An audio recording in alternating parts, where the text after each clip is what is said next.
That is a nice shirt you have on. Oh, this? Yeah, that right there. This is that Urban Excellence joint. They Right. popping.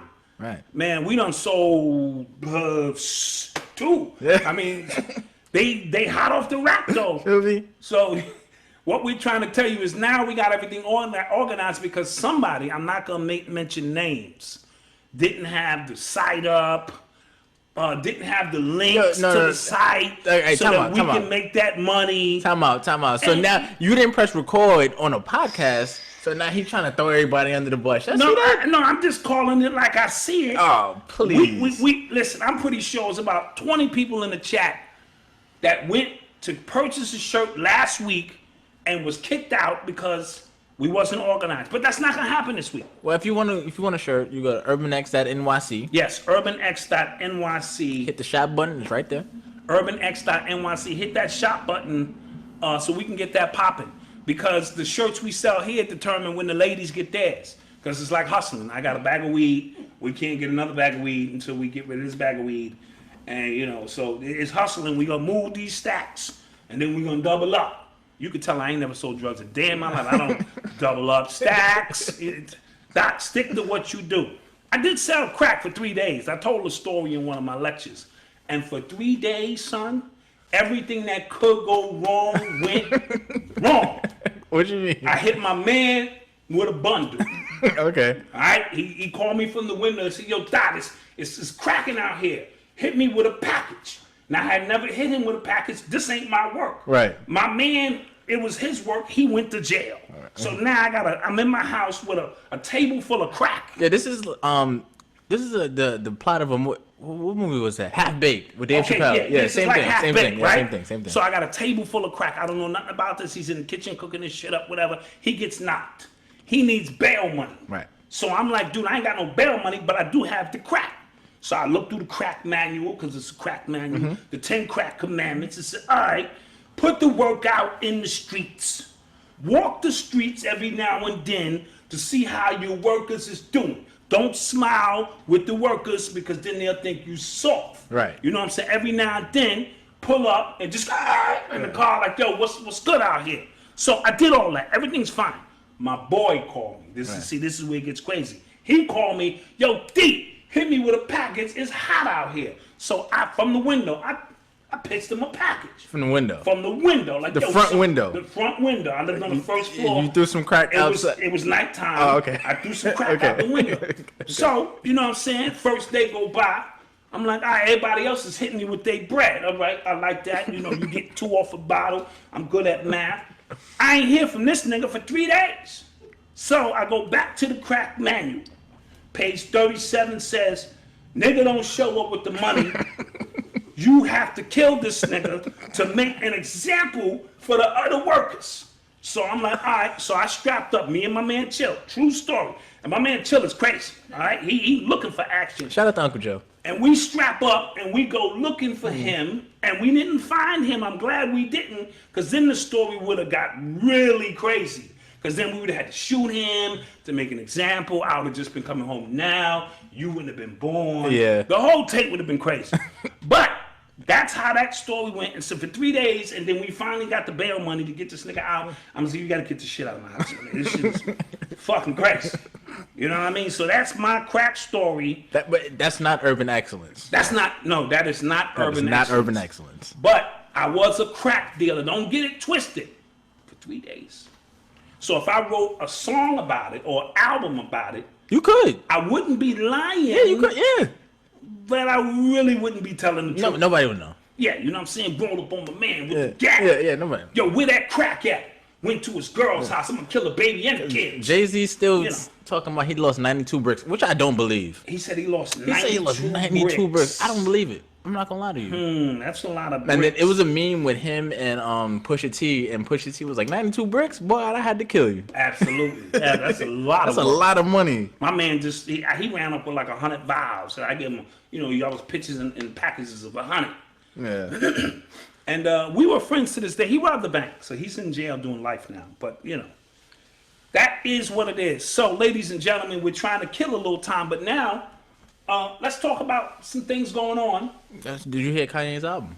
I heard Kanye's album. I heard it as well. Okay, let's start with your opinion first, since you usually a hater on things. Okay, listen, I didn't particularly like it. Okay. Right? I'm gonna tell you why. Okay. I think it had a lot to do with what I was listening to prior. Right? Okay. Okay. So I was listening to Pusha T. Crack seller. Yeah, that's all I was listening to. I was going Awesome. to the gym. That's all I was listening to. Right. Right. Then I gave his album a listen, and it just wasn't where I was at. That's what, you know what I'm saying? Yeah, It was just yeah. where I wasn't at. Yeah, that's the understandable. second time I listened to it, I got a better understanding of it, but I just wasn't. That's not what I wanted. It's not what you wanted. Nah. Okay. All right. What else you got to say? Anything? The 7 songs thing. I'm a fan of the 7-track thing. Yeah. Yeah. Get your point. But I think in my opinion, I think Kanye, he benefits from the longer albums because he tells a fuller story. Yeah, in most cases. That's how I feel. Right, Yeah. Life of Pablo was like 19 songs, and I Right. thought that album was crazy. But check this out. 5 or 6 of them songs I could have did without. That's true too. You see what I'm saying? That's true too. Kanye is changing the time-space continuum with this one. And what I mean by that is this 7-album shit is brilliant. Because most of the time, even in the chat room, let's be honest, you listen to somebody's album, they probably got 6 or 7 bangers. The rest of them is fillers, features with your man, you put your arm on a track. You don't need all that shit. So what he did was, he's telling artists, go in, let's record 30 songs, and let's pull off 7 songs. Because in this day and time, I only got 23 minutes to pay, listen to your album. But what it is, that it's the streaming era, so you get money off more streams. So they try to pack albums with, like the Migos joint was like 22 songs of literally the same song. I get it. So I get where he's going, because I understand that too. And I think the best albums throughout hip hop history have been shorter albums. Yeah, Rakim would give you 10 songs. Illmatic was 9 songs. 9 songs of just 10 power. songs. Yeah, it's 10 just songs of just packed information. We kind of got into an age of things being diluted. Right. And with things being diluted, it has created mediocrity, so to speak. The YouTube era, this generation, the text era, the meme era, your attention span is very short to begin with. So this album is acclimated to me to this generation. Now, with that being said, remember, Pusha T's album 7, and he said he used 7 because God created the universe in 7. Right. And then he talked about supreme mathematics. 7 is the number of God. So it's all tied in. Right.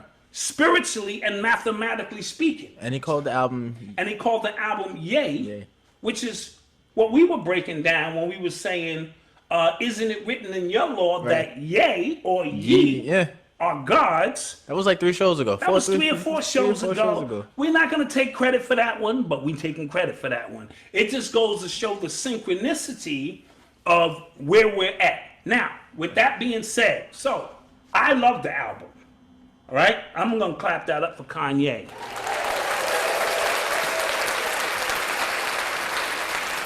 Now, I am not a Kanye hater. I am not one of these people who, because Kanye did something in the political world, that I'm not gonna give his music a fair shake in the creative world. You have people who won't listen to his album simply because he was standing next to Trump, or he said something about slavery is a choice, or this and that. Some people are even patting themselves on the back, saying, I didn't even listen to his album. Like, that's some revolutionary shit. Now, tell me you listened and you didn't like it, that's fine, because it's an acquired taste. This is not a hip-hop album. It is hip-hop, pop, rock, soul, jazz, and gospel fused into one. Into 7 tracks. Into 7 tracks. His music is undefinable now. And for me, I like that because I hate patterns. We talked about patterns and doing the same shit and expecting a different result. Some great albums came out this week. Black Thought's album is crazy. It's an EP. With Ninth Wonder. Amazing bars. You know what I'm saying? You get a great piece of uninterrupted Black Thought. But at the end of the day, I've heard that format before. Right. So, okay, cool. Pusha T's album, another great hip hop. Incredible. album. Incredible. You know, if you know, especially if you into that kind of music, Kanye displayed his musical genius to prove he still can do hip hop tracks if he wanted to. 7 tracks, great. Planet Asia. My man Planet Asia has an album called Mansa Musa, and it's fire. Right? Bars up and down, hip hop tracks, all of that stuff, again, aligning with something we're all familiar with. Right. This Kanye album is undefinable. It is so much fused into one, and sonically, the choruses, the hooks, the music that he's using, to me, puts me in a place that challenges me creatively. Right. So I understand his creative genius, and wifey listened to it in the car this morning, and she said, it's not really my thing. I get some of the tracks, this and that. And that's an honest opinion. That's great. I'm always looking for the artist to take me into realms that I haven't been in. And he started with The Life of Pablo. He did it with the 808. Right. He did it with so many different... He never gives me the same album twice, is what I'm trying to tell the people out in the chat room. And this 7 cuts was right along those lines. And I felt he talked about his bipolar. He talked about his situation with his wife. He has a track called Violent Crimes, about talking about his daughter growing up and the challenges of men and how men are dogs until they have a daughter. I thought it was an amazing track. He has a track with Kid Cudi called Ghost Town. That was fire. Whoa. And that album's coming out tomorrow. And the Kid Cudi album with Kanye is coming out tomorrow. Yeah. So for the next 30 days, he has sold up the time-space continuum, and each album will probably present something different. So I enjoyed it. It was 23 minutes. It didn't bog me down. I'm able to listen to it 2 or 3 times within an hour span, and really get a feel for it. And I thought the album was incredible, and it's undefinable. It's some gospel in there, it's some soul, it's some jazz, it's some fusion. He put a few hip hop bars in, and he don't waste bars. He's almost Tupacian. Like, he don't have clever punchlines. Oh, don't say that. Yeah. But what I mean by that is he doesn't have... Tupac had a way of getting direct to the point and having an impact. So where Biggie might be able to have a double and triple entendres and crazy punchlines, Tupac, Dear Mama, and not anything Biggie ever did out, in my humble opinion. Brenda's Got a Baby, I'm talking about social impact. Oh, obviously. Social impact. Obviously. Now, when it came to just party joints, even I Get Around, so Tupac didn't waste any bars.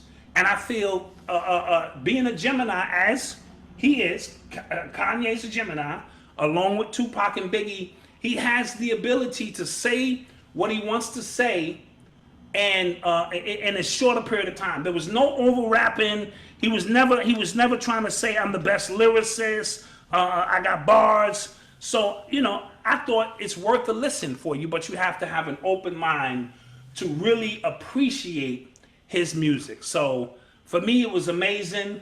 I don't know what tomorrow brings with the one with him and Kid Cudi. And I'm not going to hold, because we're always preaching we're spiritual beings having human experiences. I'm not going to hold his bipolarism against him as other people did. This man has put out 9 or 10 incredible albums. So let his music speak to you. That's why even R. Kelly's music still speaks to black women in particular, because it supersedes or transcends moral shit. You know what I'm saying? What this nigga did in the streets, he's speaking to your spirit. He's speaking to your soul. And that's what music is supposed to do. And it becomes challenging. I'm going on my rant right now. But it becomes challenging to keep trying to be creative. It's easy for me to give you the same shit over and over and over and over again. It's challenging to say, I created a box. Now the challenge is to get out of the box and create another box. Right. The problem is the Matrix is always trying to get 2 and 3 boxes ahead of you, so that you have the perception that what you're creating is new, and it isn't. I find it interesting that when it came to like say we were talking about Bill Cosby, right? And people were upset that they were trying to get his reruns pulled off of TV, and what were people saying? People wanted his shit to play. Right, because they wanted everybody to separate the art Dr. Huxtable from Bill Cosby. from Bill Cosby. Absolutely. Right? Why don't we do that with music? We should, and that's what I said.